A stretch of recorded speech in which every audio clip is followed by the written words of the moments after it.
大家好，我係麥玲玲又好快到清明節啦，講一講一啲清明拜山要注意嘅事項喎。最簡單嚟講咧，其實都要跟翻啲傳統嘅禮儀上嘅嘢啦，譬如着衫唔應該着一啲太鮮豔嘅顏色上山啦，因為都係拜祭先人嘅活動啦。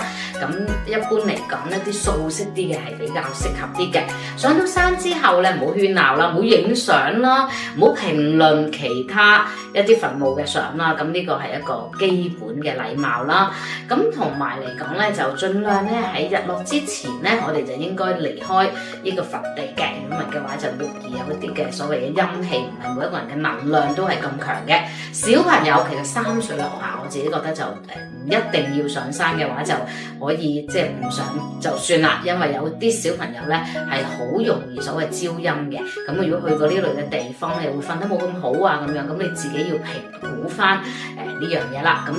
咁拜山嚟講咧，都係需要尊重先人啦，不妨多上翻啲嘅香，咁都係一個基本禮貌嚟㗎。